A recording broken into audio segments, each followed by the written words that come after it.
Today's video is brought to you by StoryboardThat.com. Please visit TeacherCast.net/StoryboardThat for a limited time offer.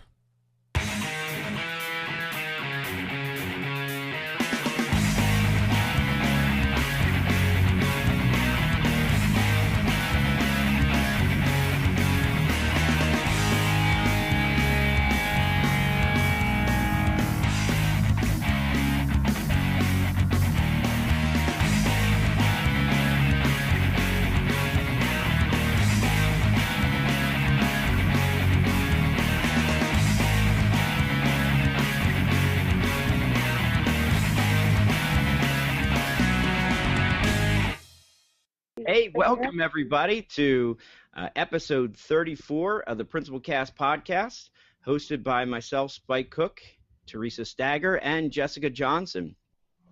The PrincipalCast podcast is a weekly podcast dedicated to current topics in education, leadership, administration, and just all things education. For more information, please visit our website at www.principalcast.com.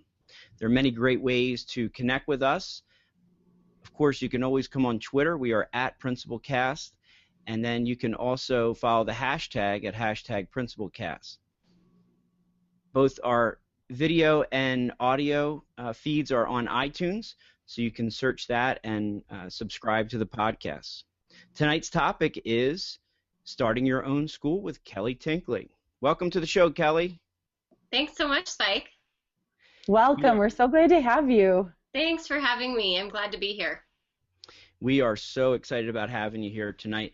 So we have a lot of cool things. I just wanted to, for those of you who don't know Kelly, Kelly is an education change maker. She's been a teacher, a technology integration specialist, a consultant, a blogger, education reform conference organizer, and speaker. Most recently, Kelly imagined a new model of education, one that is honoring students as unique individuals. She started a preschool through 8th grade Anastasis Academy based on this model. She's diligently working on her latest invention, the Learning Genome Project, to make Anastasis' model of education available to all children. So once again, Kelly, welcome so much. Thank you very much. Yeah, so before we go into our main topic, we usually just like to catch up with each other and kind of see how our week has been going. So I'm going to start out with Teresa. How's everything been going with you this week, Teresa? It's been going okay. My husband took a staycation this week, so he had a week off, and we all got to hang out. And so we went to the zoo, we went to a couple concerts, and it was a really good time. And so we're just kind of getting back in the swing of things. I'm going to meet some new potential students tomorrow, which is exciting. And it's about it. It's kind of nice, just enjoying it's only been, I'm in Michigan, and it's only been, gosh, I don't know, low 70s this week. It's been beautiful. Oh, nice. Yeah, it's been absolutely gorgeous. So we are, it's not normal for us, and I think it's going to be back up to the mid-90s later this week. But it's been a beautiful week. I couldn't have asked for a nicer break. What about you, Spike? Well, I was going to say, Teresa, we're talking to a Colorado girl today, so she's going to you and her have a lot in common, and I think weather is probably one of them. That's right. The Michigan. Not this week. Not this week. It's been high. We got to, I think, 110 today, somewhere around there. Thank you. I happen to be in the room that has no AC working, so... Oh, no, I've never heard that in Colorado. You must be. They're south, though. They're really, I guess it depends on what your altitude is down there, right? Yeah, it's just a hot week here. It's not normally this hot, but it's a hot week. Wow. Well, I think we have some sort of polar vortex going on because it's been not humid. I don't know if you know anything about South Jersey, but it's a humid area, and this week it's been actually pretty good. Tough to work, real tough to get in the car and go down to the school and work when it's been like 85, no humidity, beautiful. But since we're on a 4-day work week in the summer, we have Fridays off, so it's not a problem. But yeah, Thursday was real tough. The other thing that I'm doing is I just got a book from my PLN. the Miracle Morning. So I've been starting to read about that. I'm really trying to maximize my mornings. Yes. Thank you, Teresa and Jessica, who couldn't be here tonight. So they got me hooked on the Miracle Morning. So very exciting. So yeah, everything's been going good. Went to the pool today with the kids, and just looking forward to a good topic tonight. How about you, Kelly? What's been going on? You said it's been hot in Colorado, but what are you up to this week? You know, I am rewriting standards. This is the first year that Anastasis will have its very own standards. So I'm taking Next Generation Science, Colorado Social Studies standards, and the Common Core, and kind of combining them and rewording them to really fit our circumstances the best. And reworking, we also had to create a new method of assessment because we do things so different. So I've been working on that assessment piece as well, just creating a report card and creating kind of a whole assessment system for us. So been busy with that. And then when I'm not doing that, I've been doing Rodan and Field skincare, and just passionate about that to help young girls just kind of appreciate who they are and not worry so much about covering up with makeup and the whole deal. So that's what I'm doing in my spare time this summer. This is going to be a theme, Teresa, because like Kelly just doesn't do anything like what everyone else does, and she also, there's a level, and then there's another level, and then there's the level that she goes to. So yeah, so just rewriting some standards and basically recreating probably makeup for the next generation of kids. I mean, yeah, it's big deal. No big deal. No big deal. Although I will say, you have to follow her on Instagram. Her every night, it's like a ritual with her and her husband and her dog. They take sunset pictures of Colorado. Really cool. I like those sunsets ever. We've been around. We've been all over the place, and I'm telling you, Colorado's got the best sunsets. Consistently the best. They're awesome. Yep. Yeah, she's got some really good shots. So we're going to talk about starting your own school and how you went about doing that. But Spike, it was so Spike says it like we're going to talk about how you made salsa last night. Like, we're going to talk about starting your own no big deal. What you do with that and how that all goes. Totally, just like making salsa. Yeah, it's like. Talk That's about a great quote. Please, can somebody tweet that out? I mean, starting your school is just like making salsa. That's great. Well, tell us a little bit about yourself and like how you became connected, because I know you got connected pretty early on, and just tell us a little bit about that. Yeah, so I never was kind of the technology guru. At least that wasn't my kind of bend when I started. In education, I was really just started as an education teacher, and primary was my focus. So I ended up actually teaching a computer class, kind of in a fluke. It's just what they happened to need me for. And I taught primary computer classes and figured I could stay ahead of the technology of kindergarten through second graders. Little did I know. But in 2007, really got involved in Twitter, and it was because of my husband was working at the time on a project for his work. He's a graphic artist, and he was doing something for Breeze and had just started tweeting things. And so I really started getting into Twitter just to find out what was going on in his day. So he would tweet things like, "It smells like apples in here," and then I would know that he was working on this new Febreze campaign. So it was really cyber stalking for my husband to begin with. But then I realized I also started a blog that same year, my I Learn Technology blog, and I realized what a great tool it was just for me to even capture what I was doing. And that's really why I started the blog, was so that I would remember these assignments and these different tools that I was finding so I wouldn't forget and then have to reinvent the wheel every year. So it was really just a place, a journal, an online journal for me. And then as I got going, I realized that other people were actually reading it, which shocked me to no end. But I found other education bloggers that I really appreciated. And that led to me really just wanting to connect with those educators everywhere they were. So that's where I started finding them on Twitter, and then really it just took off from there. So kind of got a great core group that I got connected with, those guys that started Ed Chats and all of the main chats, and so just kind of surrounded myself by the right people at the right time. It was completely serendipitous, but really lucky to kind of connect with other educators and learn more about what works worldwide and not just here in the States, you know, the tunnel vision kind of that we can get. So that's really cool. Can you tell us, because I've talked with you before about this, and I find it very fascinating, because you talk about getting a core group of bloggers together, and can you tell us a little bit what you did? Because what I think, once again, Teresa, like I said, you know, she gets into blogging, and then she's going to tell you like what she did, how did she supported her PLN when they began blogging. Yeah, so at the time I was also following, because I was so new to blogging, I didn't really get I didn't understand that the purpose was to kind of connect people. Again, I started it because I was doing something for me, but then my husband's like, man, you should really take advantage of this, and like, I bet you could make money with this. And I'm like, no, you can't make money with blogging. So I started following this guy named Darren, and he wrote for ProBlogger. He wrote this blog called ProBlogger.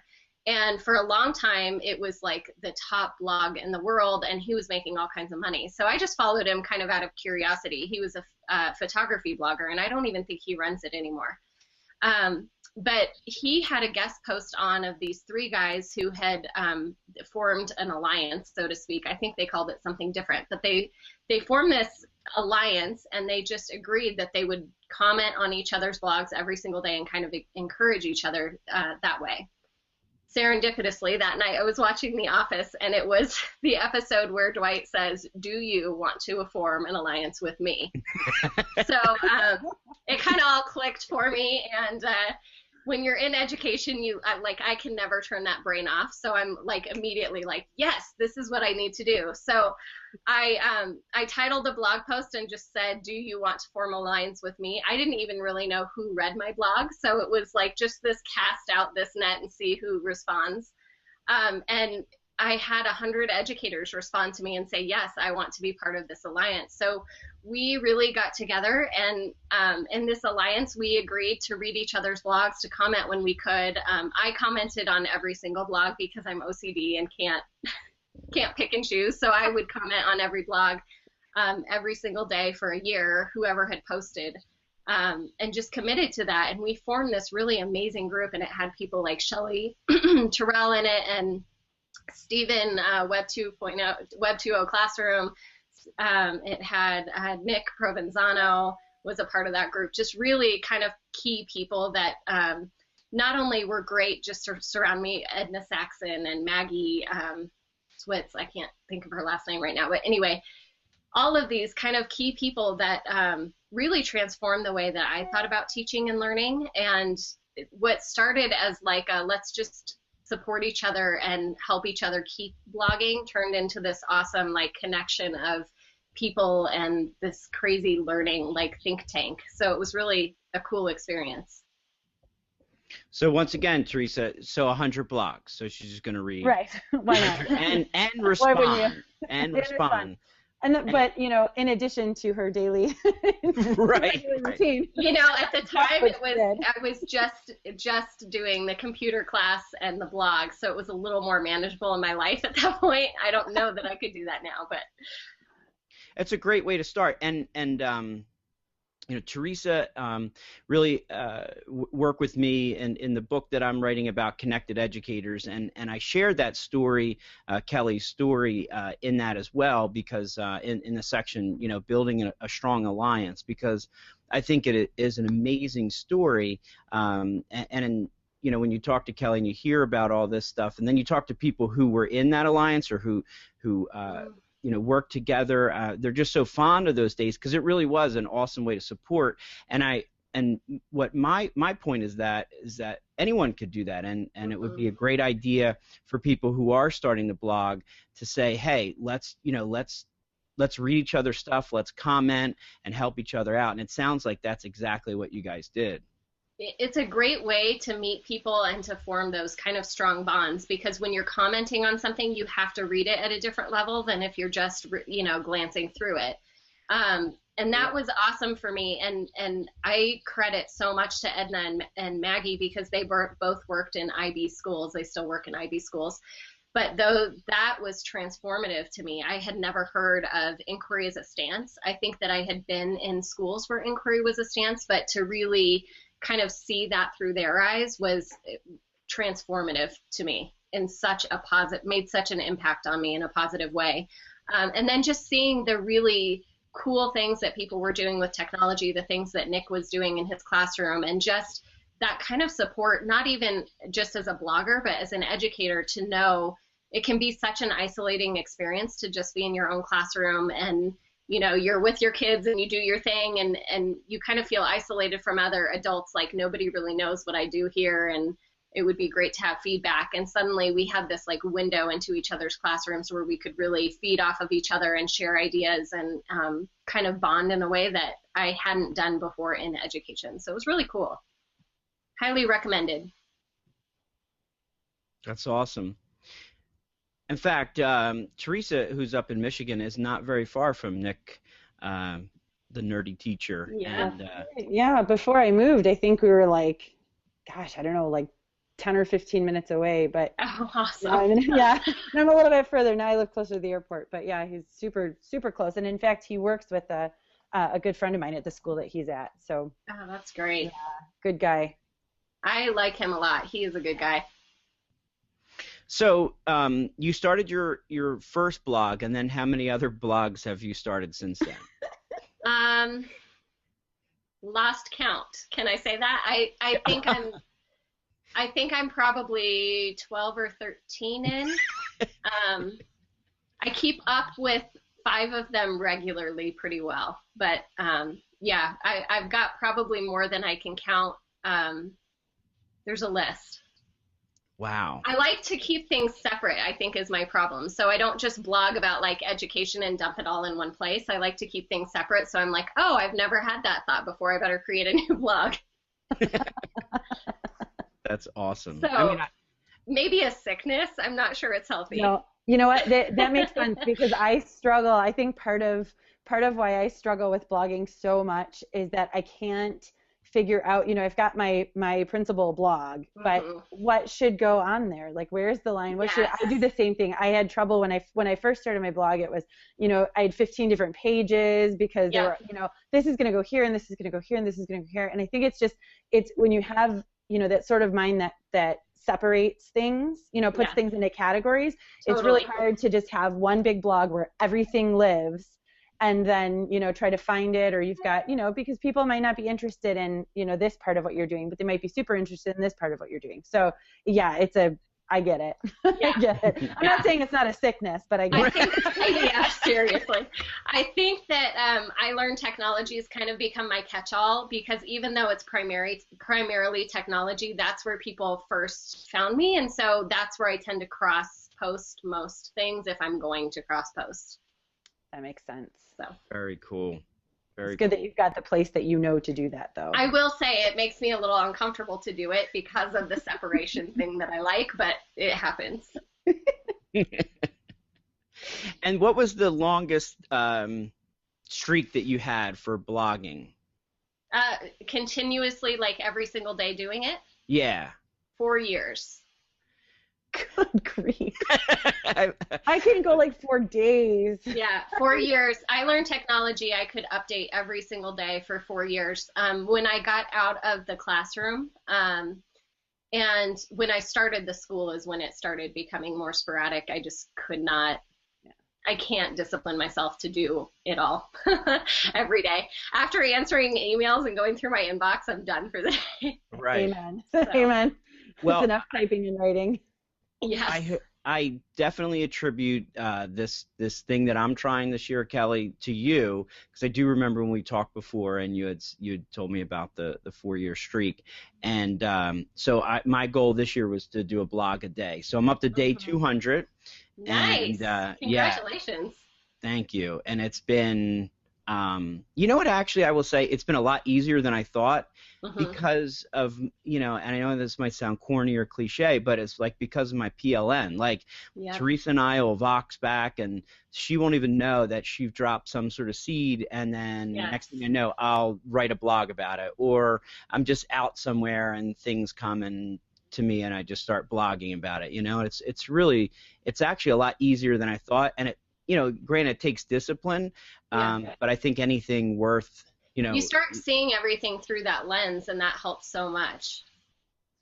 And the way that things go now, like I was at my podiatrist the other day. I have some problems with my foot, right? And I went to high school with him. He's a great guy, awesome podiatrist, and he said, hey, I really love your blog. And I guess he sees it, on Facebook. Oh, nice. And I'm like, oh, that's awesome, like fun. Like really cool, So it's very helpful, and I think also like from doing this show, I think what we all do is that same sort of thing, Of course, like I always say, like with Teresa, her first year starting as a principal, she was like, well, I want to do weekly podcasts. So that's how we got this whole thing started. It's just like those little nuggets of ideas. I also need a 12-step program. Totally. We should maybe start that. That's it. Yeah. Right. That'll be our accountability. Yes. PLN. Well, I haven't blogged today, so I might grab that. No. There you go. So one of the things that I think is very interesting, you're also very open too when you blog. You've talked a little bit about your struggles with rheumatoid arthritis, and can you discuss the impact that that's had on you and your career? Yeah, it's funny the way that it kind of has played a theme throughout my life that I don't think I realized until I hear about it from other people. But I got diagnosed with RA when I was 9, and I had it even before then. But really a stupid, ugly disease that just makes you feel like you're 98 years old in this young body, and like you can't do what other people are doing because you just feel like in pain all the time, like every joint, like you've been hit by a truck.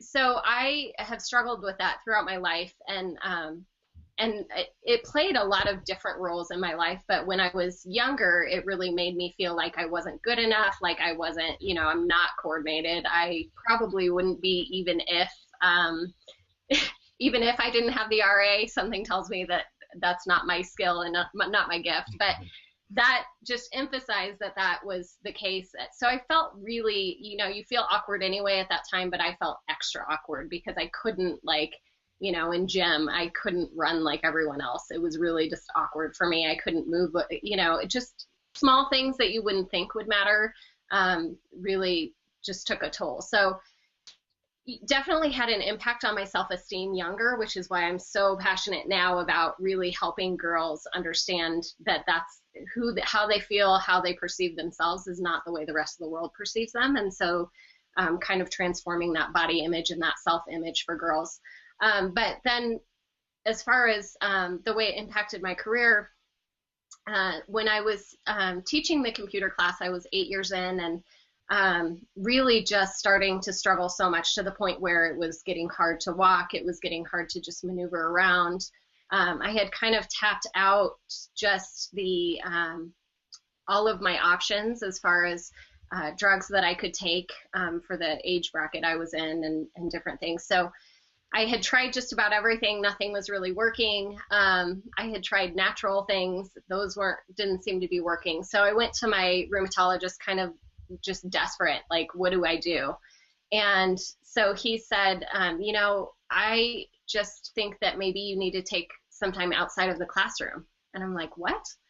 And he said, well, you're around these germs all the time, and this is an autoimmune disorder. Obviously, your immune system is always on high alert, but being around so many germs, I had 435 kids a week through my computer lab. I was like the hub of germs.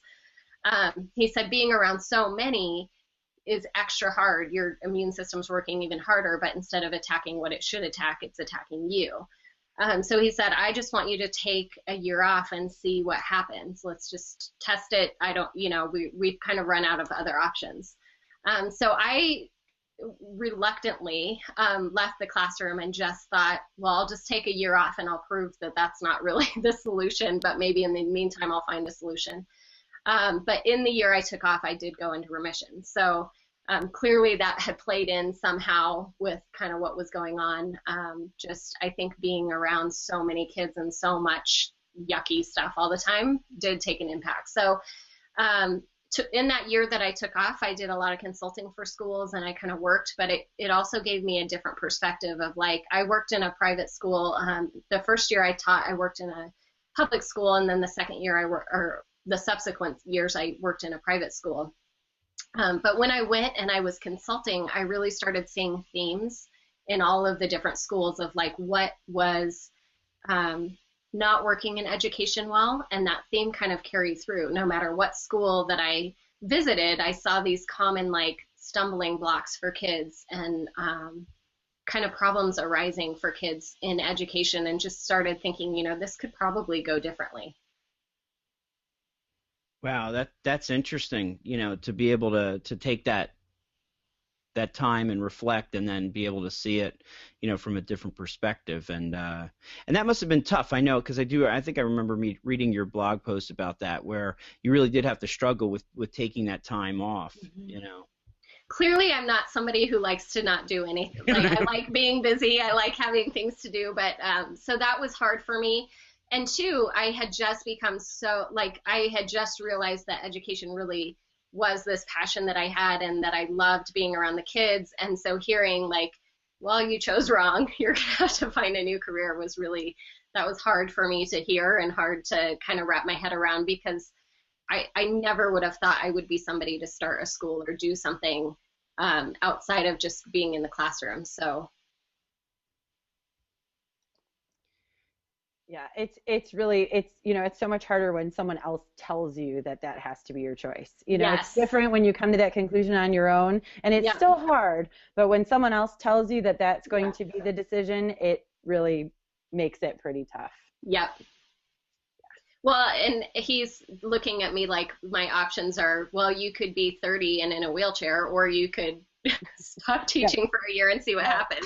Like, well, both of those are crappy. I teach technology, so maybe that's, you know, it's like. You know, I did a virtual classroom. The year I took off, I offered a virtual classroom for my kids so that just so I could stay in touch with these kids. I built relationships. Like I had kids from 5 years old until they graduated from their fifth grade class into the middle school. And so I had such strong bonds with these kids. It wasn't like, it's never easy to leave, but it really was hard. I taught music and I had the same thing. I had the same kids from, you know, kindergarten through fifth grade, and then I had them again in high school. And when I got laid off, it was like, it's devastating. You know, it was my whole life, because I had the same kids, you know, and then I got to see them again as they were graduating. My first fifth grade class had graduated the year before I was laid off. Yeah. So I got to see, you know, this entire group of kids become young adults, and it was just, I mean, it's horrifying when you have to leave this, you know, this life, especially, you know, being a specials teacher. Some people think that, a lot of the classroom teachers sometimes think that you don't have that bond with your students. But when you have, you know, I have them 80 minutes a week and I've got them for 6 years. Yep. You know, it's a very huge bond. Well, and technology, what was really cool for me was being able to not only bond with them while I had them in the classroom, but we had virtual classrooms even while I was there. We used think.com and these different things. So really got to know these kids so well, because I kind of, you know, I was teaching them how to use social media, but then we were using it. So then you get to know them on a whole different level. It was really cool, but hard to leave. Absolutely. So then with that, how did you get the idea of starting your own school? Did this all come from the, you know, was this the end of this tailspin that you were going through? Kind of. I mean, it all happened really, I don't know that it's replicatable the way that it happened in my life for anyone else, but it was really these moments of just hunches and ideas colliding and things happening that just led to it. And one of those things was I was because I had all this time, I could participate in every single ed chat, which was awesome. And I loved that part of having that year off. But I was participating in these ed chats. I was still consulting for schools. I was aligning a lot of curriculum. So I would take literally every stitch of curriculum from these schools, and they would say, here's all of these books and textbooks that we use. Now tell us how we can align technology with them.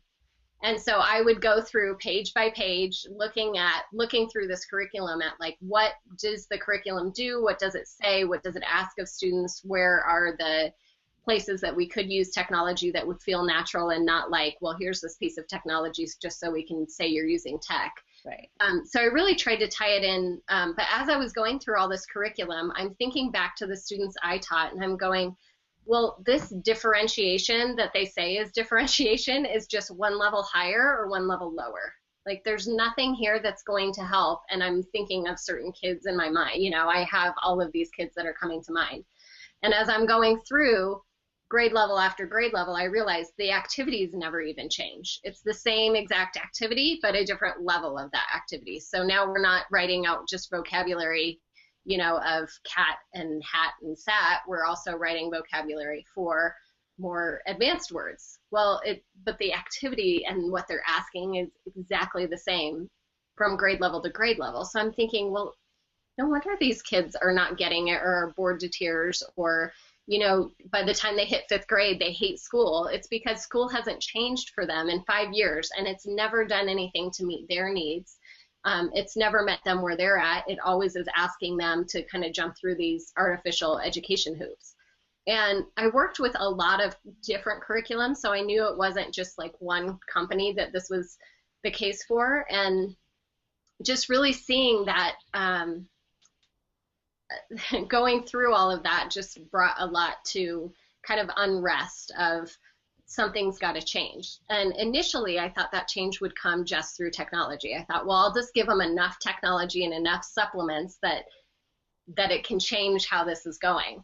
Well, the problem is that most of these schools really couldn't, they wanted to say that they did technology, but they really didn't have the resources or the ability to really do it well or to focus on it. So nobody's going to, you know, only have one computer in their classroom and then use all of this tech, or try to use all of this technology when they don't have the resources available to really do it the right way or do it well. So I was involved in an ed chat one day and listening to Pandora Internet Radio, and Pandora came with a song that I had never heard before, and I was like frantically searching for a sticky note to write down who this artist was because I just loved her. And I'm thinking, this is brilliant. Like, how crazy is it that technology has gotten to a point where it can choose something as personal as music and bring me something as personalized as music and tell me what I'll like, and it's pretty dead bets on, you know, it's pretty right on. So I just sent out, I was doing an ed chat at the time, and I just sent out a tweet that said, why can't curriculum look more like Pandora? And I kind of couldn't let go of that idea, and that really started me thinking about the learning genome. And Pandora is called the Music Genome Project, so that's where I got the Learning Genome Project. But I thought, couldn't we do something where technology really could match the perfect resources with the kids who need those resources and help teachers with that process? So as I was thinking through what that could look like, I started sketching out what a school would look like that would work in. Because I thought, you know, most public schools or most traditional school settings will use something like this for their very highest kids who they don't know what to do with, and their very lowest kids, and all of those in the middle still get forgotten. So I thought, okay, if that's not the case, then what does it look like?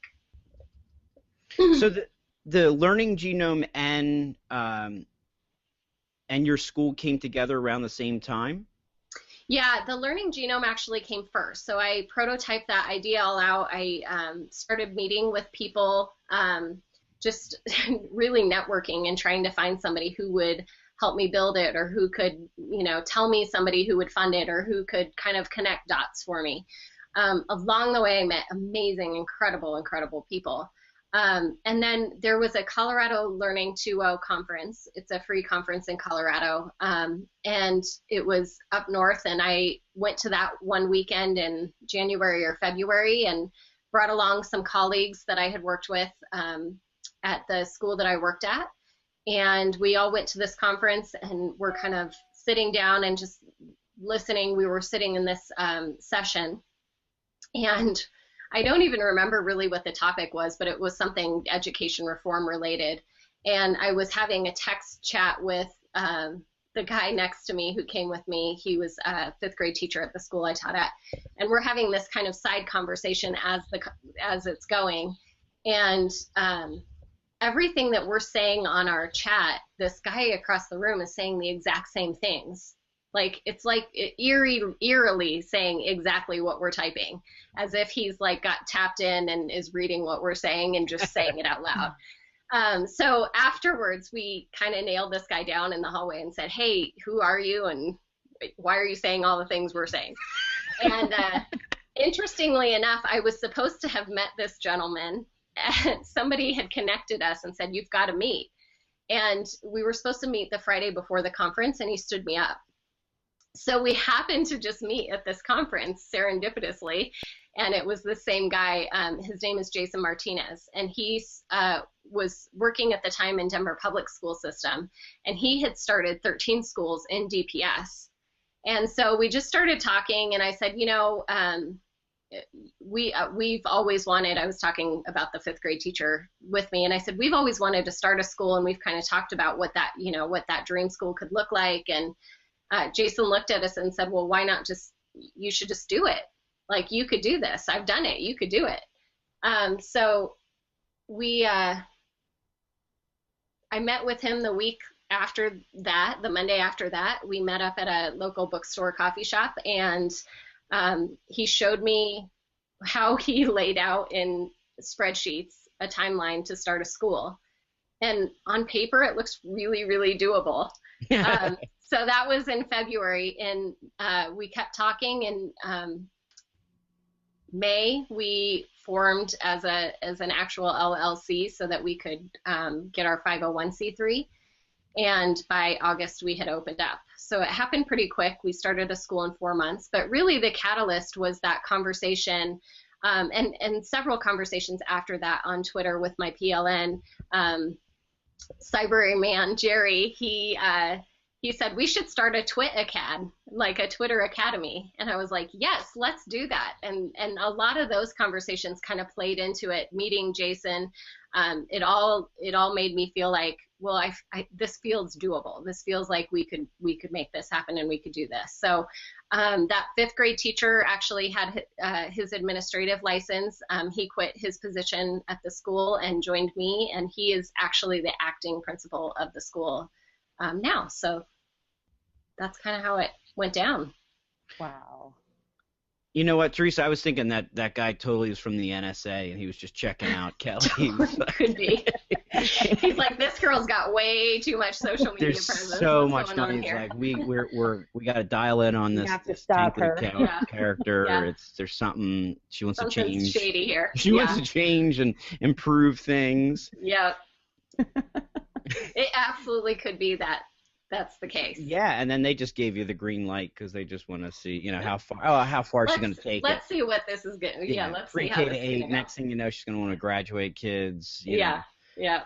So, I guess, you know, and it's we're Teresa and I are coming from different in a sense we're coming from different planes, because she's in Catholic education, I'm in public education, you're in private education. So I guess from my vantage point, like, and this could be to both of you, it's like, what's wrong with public education?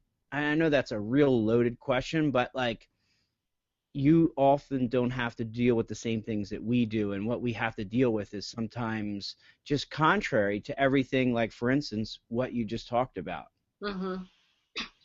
Yeah, I think I don't think the problem is with public education. I think the problem is with how society in general views education. One of the things that Sir Ken Robinson says a lot that I love is we make assumptions about the way things should be based on assumptions. So we think that spelling has to be done a certain way because we assume that that's the way spelling is done, not because it has to be done that way, not because that's the right way. It's based on this assumption that that's just the way it goes. And I think we've gotten so complacent in education in general with, well, this is just the way that education works. This is how it happens. This is how it goes. That I think if we could take a step back from those assumptions and really look at education without the emotion.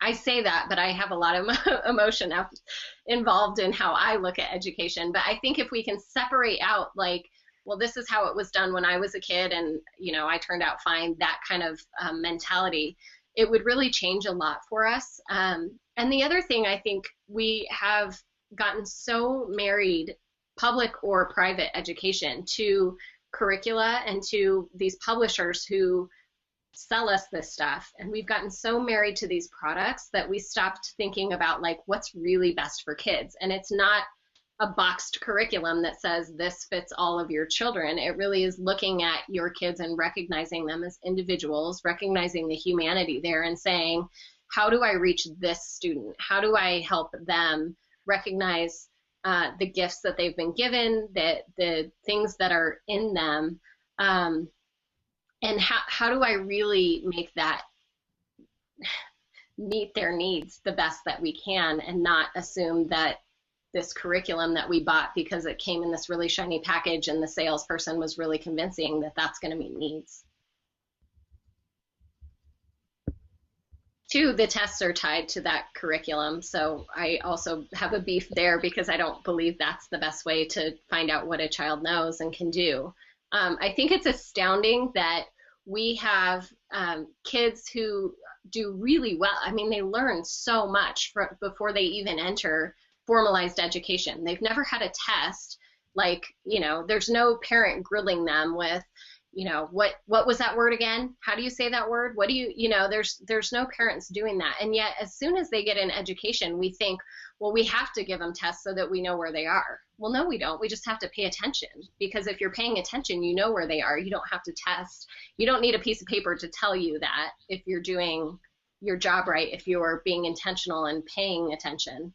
So I think that's my biggest beef with public education, but I think just traditional education in general is the reliance on curriculum and testing. Teresa, did you want to mention that from the chat room? Yeah, Toby Brown just posted in the chat room that he remembers the day that you sent out a tweet asking for comments on the Learning Genome Project. Oh, that's fun. Yeah. So, Kelly, how do you assess then? I mean, I'm sure you get asked this a lot of times, and I'm sure, even though you have parents who are probably, they're all in and they're excited, I'm sure part of them is also wondering, like, okay, so yeah, how's this all going to work out? Yeah, it's the biggest hurdle that we face for sure, is helping parents see, because they're comfortable with it when you talk them through the entire process of how it goes. But I think the problem is they see or hear from neighborhood kids that, oh, my student, it just got on honor roll, or my student just got, scored this on this test and they're doing so well, or they're not doing well. So it's the first thing that we tell parents when they're coming in is, your children do not lose their teeth at the same time. They don't grow at the same rate. They don't do anything really on the same day at the same time. You see your neighborhood kids' teeth fall out, and they're the same age as your child. You don't take your kid to the dentist and have all their teeth ripped out because they need to be at the same level. They need to have everything the same as the neighbor kid. But there's this weird thing that happens when we enter school, and we suddenly think they should be able to multiply it on the exact same day in the exact same way at the exact same rate, or there's something wrong with them. They should be able to read at the exact same time on the exact same day at the exact same rate, or there's something wrong with them. What we say is, That's ridiculous. Everything we do in life happens very developmentally. Now, if I'm a 12-year-old and I've never lost one tooth, that's problematic, and that's when you take them to the dentist when developmentally it's outside of the range of what's acceptable for the norm. The problem in education is we don't wait for that development to happen. We kind of force the development along. And the problem with that is when we're forcing those connections in the brain to be made, they're false connections or they're never made at all. And then a student who struggled with it from the beginning, even a brilliant, smart student who's capable, starts to feel further and fall further and further behind. And then they start getting the labels, right? They start getting I'm dyslexic, I have this learning disability, I'm twice exception, whatever the label is. They can be good labels too. For example, it can be I'm a straight A student, I'm an honor roll.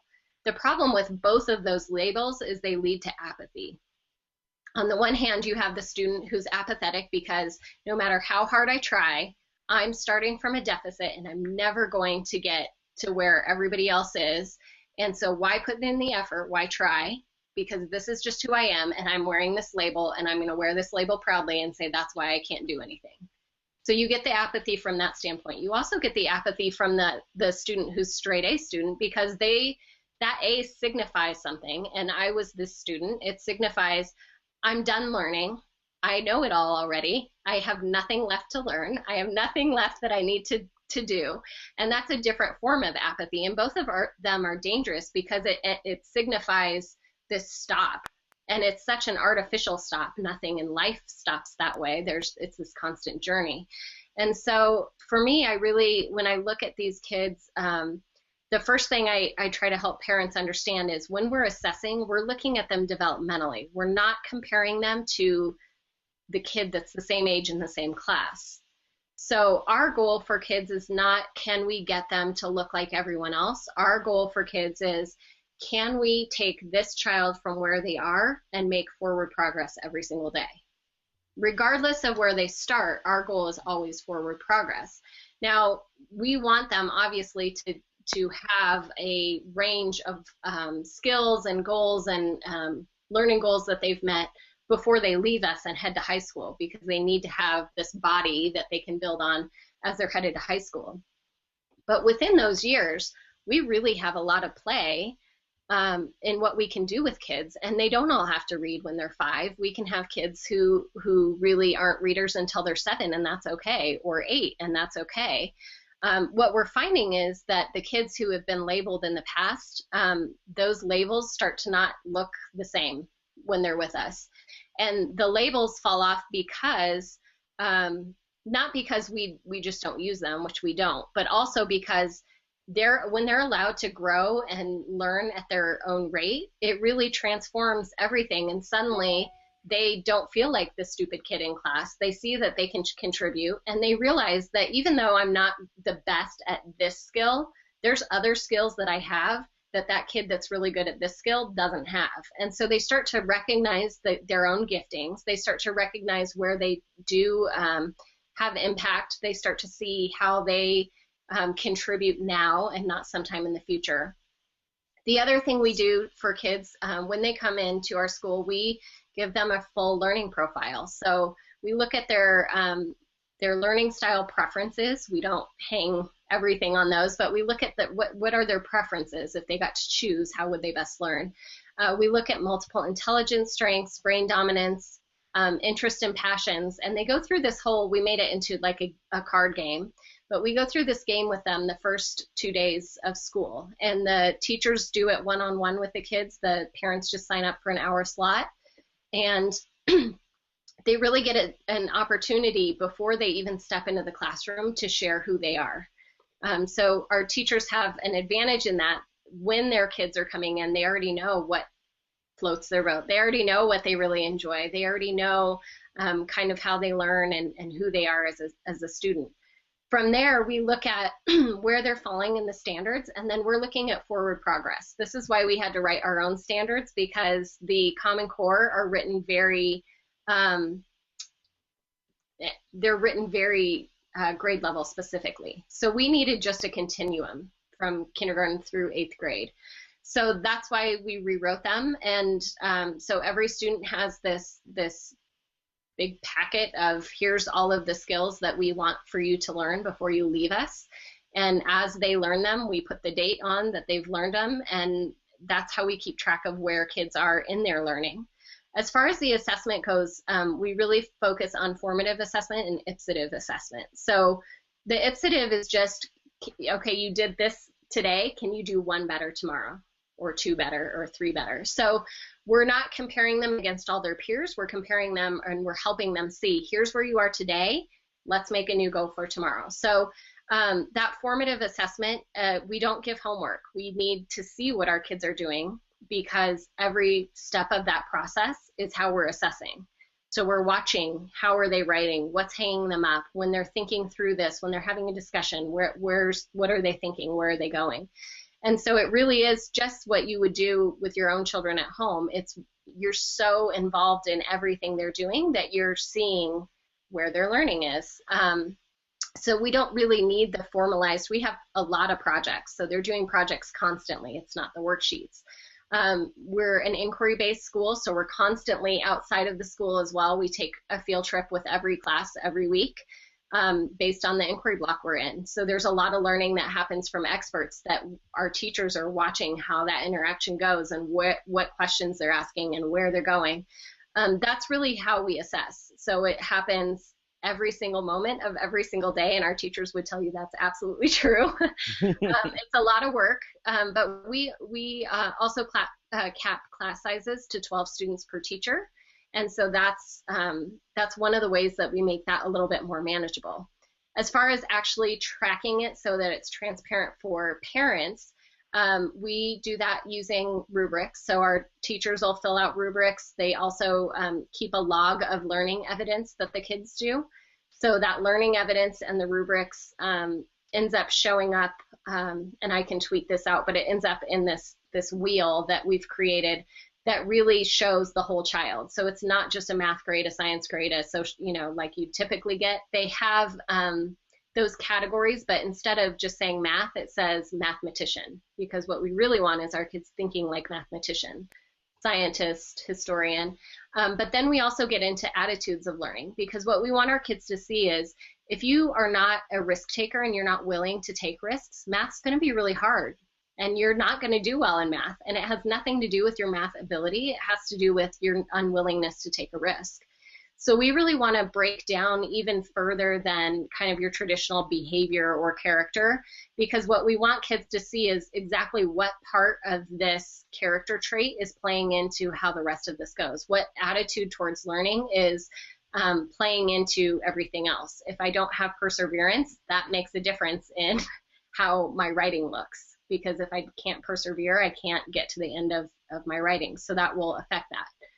We also want parents to see that, but really our goal for assessment is always to help students kind of pick apart their own learning and really see exactly what that looks like.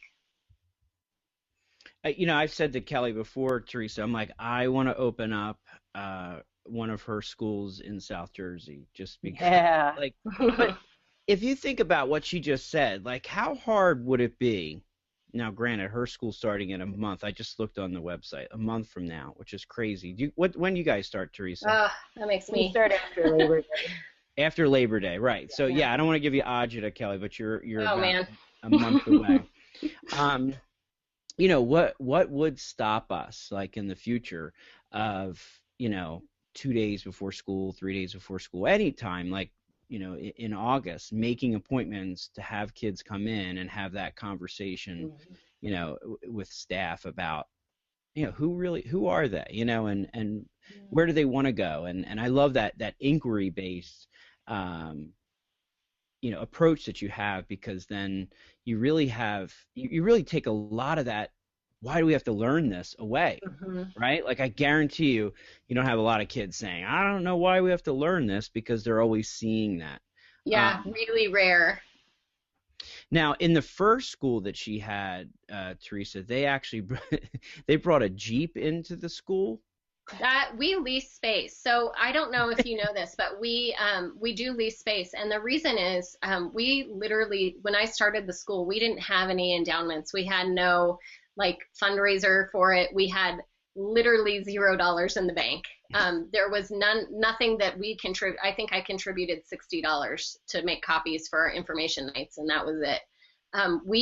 We started this school with $0. So anyone that thinks, you know, oh, I've got to raise all this money, or I've got to do all of these campaigns to raise money or get all these people on board, it makes life easier later, but you don't have to do that. You can really start from $0. And the way that we did that was by, we had an enrollment fee that was due. Again, we're a private school, so we are tuition based. But what I did is we created the school based on per pupil expenditure in the district that we're in, because what I wanted to show is this is not an issue of money. Anybody could do this. This is not a money issue. The issue is how are you spending your money and what is your goal and your focus. And so I wanted to prove that regardless of how much money a district had, that it was possible to do this for kids, to individualize to this level for kids. So our tuition is $9,000 a year. We hired teachers with no money in the bank. That was nerve-wracking. Michelle moved here with no money in her bank. Right, yeah, Michelle Baldwin, right? Yeah, she moved from Nebraska to Colorado for us. And so we really started really lean, and we leased space. We targeted churches because churches are such great buildings. They're already set up so wonderfully, and they're empty the entire week. And what a waste of space. So we said, well, why not utilize that space? So the first space that we did use, we walked into this place, and initially the building manager who was showing us around was like, well, we've got all these classrooms, and he's showing us these teeny tiny little just a traditional classroom. And we're like, no, we really are looking for like big open spaces, like we're talking Google. And he gets this big smile on his face, and he's like, I think I've got exactly what you need. And that's the rooms that had the half Jeeps cut. We walked into that space and it looked amazing. So we got really lucky that first year that space was available to us, and then we outgrew it the second year. So we had to kind of reinvent again, how do we use classrooms, how do we use space? So sadly, we don't have the Jeep anymore. No. The kids loved the Jeep. But we do have really great space, and this is more traditional space that probably any school would have similar space to what we've got. The first year we were there, we used the space just like regular classrooms, which I hated. And the kids didn't like it either. They missed the kind of bigger open spaces because they had so many opportunities to learn from each other the first year that when you put them in separate classrooms, no longer happens. You kind of start nesting in there. So the second year that we were this was last year, I said, we are not having any classrooms. Nobody gets a classroom. There will be no nesting. And so we made spaces, and the idea of postures of learning, that in each room there's a posture of learning. There's a way of learning that will happen in that room.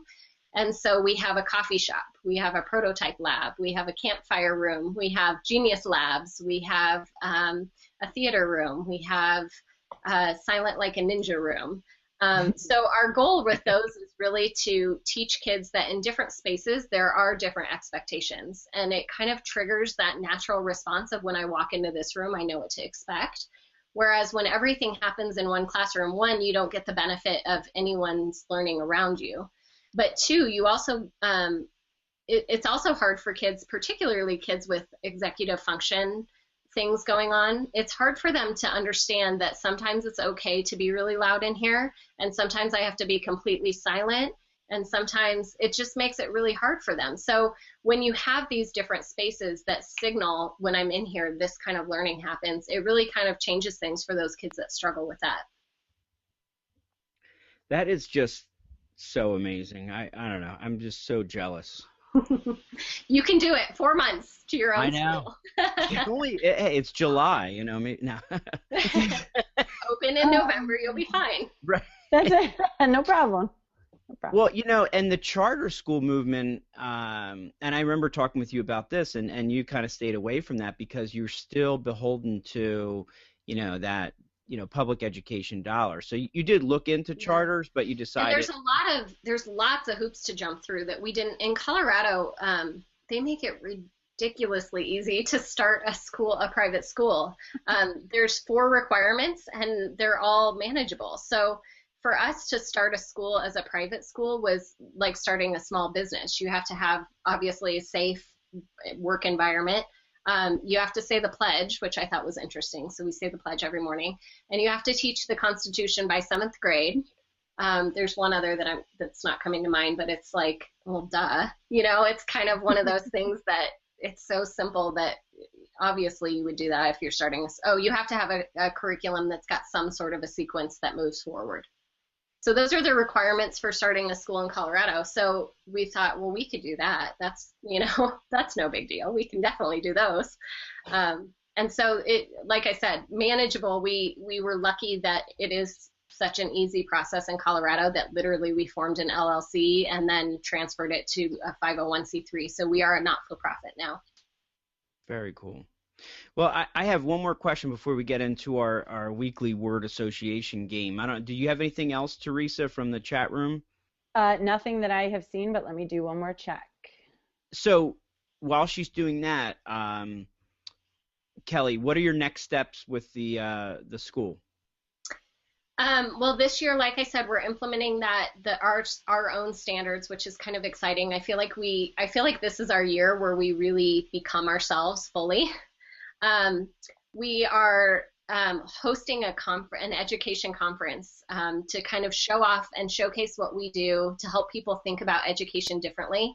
That's happening February 20th through the 22nd. Details to come. So we're really, really excited about that possibility. We're just in the planning stages of that, so we don't even have a name yet. So if anyone wants to shout out, we can crowdsource a name here for that conference. But we are super excited for that, just to create a place that we can all come together and really transform education. Think about education apart from the assumptions of most conferences you go to still have the assumption that school works this way. So even the innovative conferences tend to think within those confines. We really want to say, let's not think within any confines, and then we can come back and scale it back and make it more reasonable. So we're excited about that. We're getting our assessment system really dialed in right now. It's in numbers. So it's a spreadsheet and it's so hacked and like paper clipped and duct taped together. It's amazing. But I'm hoping to get that actually usable as an app so that we can utilize it better within that. It's just got a better user interface, but also that we can share it with everybody else. So that other schools can start to utilize that different type of assessment. And it really does, it gives parents so much more information than your typical report card. It gives students so much more information about their own learning. So we're doing that. That's exciting. We have a huge garden, and that's really getting off the ground. We partnered with a organization in town here called Same Cafe. It stands for So All May Eat. And they have a really cool ministry that they, a chef works there, like a 5-star chef. He's amazing. He works there and he cooks food all day long with donations of things that people bring. And anybody can eat at this place. It's a nice little cafe downtown, and you'll have really great business people dressed to the nines, and they're having lunch alongside a family who can't afford to eat out. And you pay what you can, and if you can't pay anything, then you donate some of your time to wipe down tables or whatever it is. So our garden helps feed those people, and our kids go down there and work, and so really cool partnership. We love the people down at Same Cafe. And then I don't know. We've got a lot of things in the hopper right now. We're also looking to start a benefit corporation. And the benefit corporation would obviously, the benefit would be for our school and to start other schools like our school. And the benefit corp could do things like own land and have a variety of activities happening on it that help support the school and help support others. So we're excited about all of those things that are kind of milling around in the hopper and heading towards getting our own building here soon. So All happy things. Sounds like it. Oh my goodness. One quick question from the chat room is from Peggy George, who is a retired administrator, and she wants to know how the school population is impacted by the $9,000 tuition charge and how diverse is the school? Yeah, that has been honestly the hardest part for us personally, for Matthew and I personally. Matthew's the administrator, because we see how this could so impact so many people positively and so many kids positively. But it does limit the $9,000 does limit our demographic. So we tend to have a higher middle class demographic of kids. However, every year we have just decided that 10% we are going to give away. And so we do scholarships, and that helps diversify our population a little bit. But not nearly what it could be if it was free. Our goal is to go free, which is why we're starting the Benefit Corps, so that we can provide the education for everybody. Wow. That's very, very cool. That is so cool. All right, well, Teresa, you ready to shift some gears with Kelly and see if she can think on her feet? I think so. So you don't be, go ahead. Don't be peeking into the Google Doc now, Kelly. Now you're out. Gosh. All right. Because I know you're a multitasker. You probably got 5 blogs. I have them both open, so I just scrolled back up so I can't see it. Okay, so go ahead, Teresa, because this is our first person from Colorado we're playing with. So we don't know how you play this game. Apparently it's different depending on where you are in the country. In different states. Really? Yeah, okay. It's bizarre. So we play word association with our guests, and some of them have been crowdsourced from the chat room. Some of them are things that we've thought of. So it's been going on while we're having the interview. And so what we do is we ask you either a word or a short phrase, and then you respond with one word, just one word, no sounds, no sentences, no paragraphs. Okay. Am I leaving anything out, Spike? No hand motions for those? I better sit on them because I use those all the time. You can incorporate them into your answer. It just can't be your answer. Okay. And we've gotten a lot of funny responses. We've always said, like, oh boy, just people from Wisconsin seem to really struggle with it. And by and large, no one gets through it without just doing just the one word. So it should be interesting. We have a lot of words here, so I don't think we'll use them all. Spike, if you're looking at the doc, the first 4 were from the chat room. So cool. I'll give those, and then you can kind of jump through, whichever ones you want. I don't know if she wants to answer 35 words. No, I'm just kidding. There's only 15 at the most.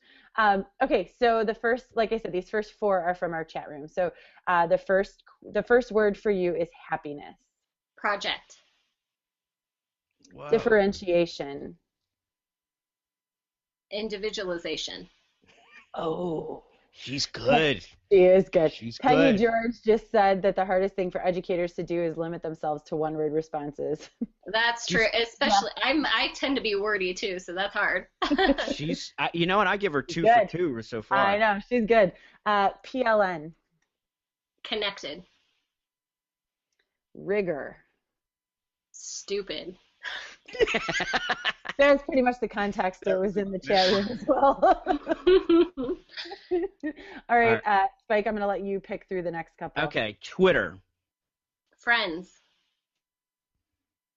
Okay, if anyone knows her and sees the things that she posts, she'll know what I'm talking about here. That boy, Jay Tenkely. Love. Everything about her husband is always like that boy. I'm trying to get her to talk more. She won't. She's doing good. I'm a good rule follower. Yeah, good. Although she starts this school that has not a lot of rules, and she's true. It's totally true. I'm a recovering rule follower. Have you ever seen did you guys see the Lego movie? Have you seen the Lego movie? Yeah. Okay, everything is awesome. Yes, and you know that there's that part with that crazy unicorn cat thing, and she's like, and there are no rules, and they're like, but you've said the word no 15 times, and she's like, and there's no consistency. Totally. That's my life. That's right. That's exactly right. I gotta clip that one. That is really good. All right. Okay. Let's get her focus back here. All right. Focus. I was trying to get her distracted. But I know. Didn't work. She's It's not too, working. She's tough. She's good. Alliance. Blog. See, we can actually do all of the words because she actually know. said it in one word. Words that just bring one to me because I just said them. I don't know. Well, here's the thing though, Kelly. We'll say them and then they'll say a word and then like feel like they need to justify or 2.5 seconds later they're talking about all this stuff. So, all right, fashion. Fun. Okay, trying to see if we did our homework here. Standards. Baseline. Oh, she's well played. Slowing down a little bit though. Gotta think a minute on that one. Go ahead, Teresa. Pick up. We can get through these with her. Yeah, we can do these. She's great. Common Core. Annoying. I love that one. That's great. Technology. Fabulous. Good. Keep going, Spike. All right, I'll do the next one. You do the next. All right. And I always pronounce it wrong, but Anastasis Academy, right? Yes. Wonderful. Travel. Happy. Reform movement. Encouraging. Wow. And the last one, biggest influence. You can use 2 words if you need a name. That's allowed. Right. How about that boy I love? That's a good one. And true. Very well played. She really did it. In fact, she probably was going to say, "At that boy I love." That's the same as a Twitter handle account. Totally.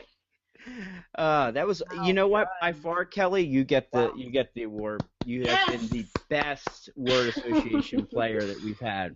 Yeah, they're giving you A+ and gold stars in the chat room right now. Oh, nice. They don't hand those out very often, so I would take it. I will take it. They're relentless on the guests when they do. Yeah, they really are. And that's why we love them. Oh, Toby Brown has 2 more. Oh, okay. He says sunset. Calm. And Michelle K107. Awesome. Oh. Is that Michelle Baldwin's? Or else kick ass. I mean, it could go either way. There's a fine line between those two. Kick hyphen ass. Okay. Fine line. Yep. Is that one word? I mean, can we judge it as one with a hyphen? I think so. You make it a hashtag. That's what we do. When in doubt, make it a hashtag. You know what? I do really. My hashtags are even wordy. So this is impressive that I did so well in this word association game. We are impressed. We are totally. The audience is impressed. We're impressed. Oh, Jared Phillips says, "Kelly, you rock." Thank you. Thanks, Jared. So the last thing that we do before we close for the show is we have educators to follow on Twitter. And of course, we'll be recommending everyone to follow Kelly on Twitter. And her Twitter handle is at Tenkely, KTENKLEY. And her blog is ilearntechnology.com. And her school, Anastasis Academy, is Anastasis, ANASTASIS Academy.com. They can also just go to standagain.org. Sorry. Standagain.org, and that's the easy way, so you don't have to remember how to spell Anastasis. Well done. Takes you to the same spot. You've thought of everything. That's good. Everything. Good job. You know what? They're probably going to start a whole new web over there. Like they're not happy with just doing. They're going to be like www3. Yeah, it'll be. You'll see. That's not a bad idea. I kind of like it. They're gonna say it's gonna be. Yeah, no one's gonna be going on Google anymore. They're gonna do that in my spare time. No problem. That's great. She's gonna develop a metric that's better than Google. Oh my goodness. So my educator to follow this week on Twitter is Travis Smith. He is an assistant principal and athletic director at Tri-West Middle School in Indiana, which is a 4-star school, and it's on the state and national schools to watch. And his Twitter handle is at TRIWestMS_APAD. So that is my person to follow for this week. Spike? I normally don't go to New Jersey, because I'm from New Jersey, so I try to find some other people. But I have recently connected with an elementary teacher in New Jersey. He's an ASCD emerging leader. He is doing a lot of great things. He's got this new conference that's coming here. He's been working with a lot of different folks, and he is Barry Sade. It is at BarryKid1. Definitely recommend for everyone to follow him. Kelly, would you like to give some shout-outs to some people for our listeners to follow? Yeah, I was going to say that's really hard to narrow down because we get to do it every week, though. I was going to say follow all of. I made Twitter lists and follow all of those because those are my favorite people. But those are the people I like cyber stalk all the time. But I would have to say Tim Gwynn makes me laugh every single day. And that's really necessary most days. So I would say Tim Gwynn is rock star. He is at TGWYNN. He's one of the edgy bros, and he's just fabulous. I really appreciate him, and he does make me laugh a lot. John Spencer is another favorite to follow. He's at EdRethink. And then Michelle Baldwin. She's Michelle K107, but her class blog and her class Twitter account are awesome, and she's at Team Baldwin. Awesome. Yeah, Tim is buddies with the nerdy teacher, right? I see with them Nick. Yep, Edgy Bros. Yeah. He makes me like for real laugh out loud, legitimate laugh out loud. That's cool. We'll have to get those in there. You know what? I got Tim's in there. I tweeted them out. We're good. Oh, you're so good. Multitasking. Multitasker. Good work. All right. So we want to. That's why they let me stay. Love it. Yeah, that's why you created it, so you can just be able to be on the quickie, Miss Quicks a lot. I also in those Twitter lists are the original EduBlog Alliance. I had 2 of them. So there's EduBlog Alliance 1 and number 2, and that's all of the people that I say are like so transformative in my life. I would not be where I am without just those conversations and all that led up. It was truly transformative. So definitely those are good ones to follow. That's awesome. Yeah, we will make sure that everyone gets on those. And that's one thing I really haven't done a lot of is making lists. I don't know. I like to follow other people's lists because there's just too many. I had to do a list because I started following. There's this like weird place where in Twitter when you start following more than I found it at like 600 was my tipping point that I could no longer keep up with what was going on. And so I had to start making lists and prioritizing like, okay, if I'm looking for this or if I'm curious about what's happening in Colorado so I started making lists purely just based on like how it made sense to me to organize people. And then it's much more manageable. So I don't feel like I said, I'm OCD. So I feel like I need to read every single thing that happens every single day. And when you follow 3,000 people, it's not going to happen. Right. So it's not. So then if you do the list, then it makes it more manageable and you don't feel like you're missing everything. So you do what about hashtags? So you're also following hashtags as well. I follow hashtags, but I do it more on a daily basis. So if it's Tuesday, I follow EdChat because I follow EdChat. I always follow ours, which is we use the hashtag Stand Again as a school. So anytime you're looking for like what does the school do or what you're just curious because I'm not good. Here's where I fall apart. I also have too many Twitter accounts and I'm not good at keeping up with all of them.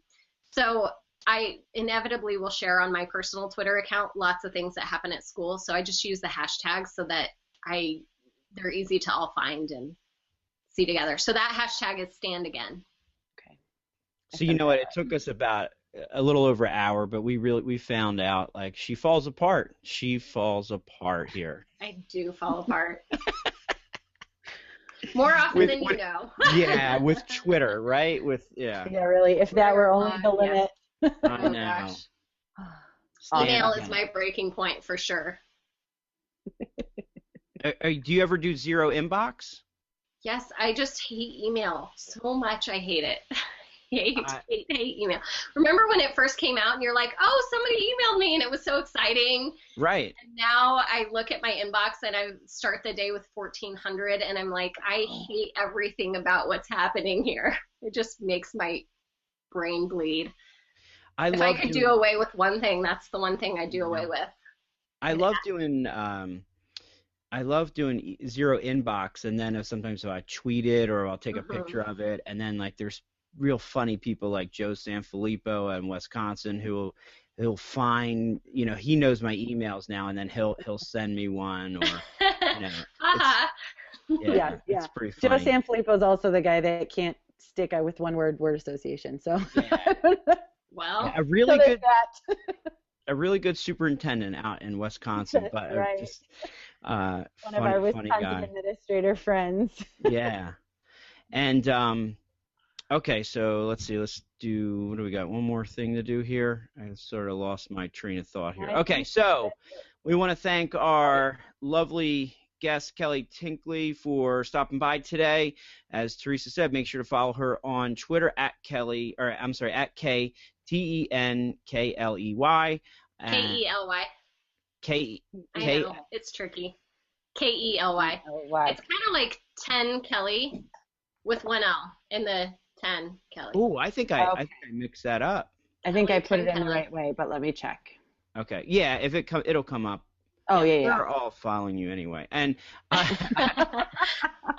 don't know about that, but and then I Learn Technology and AnastasisAcademy.com.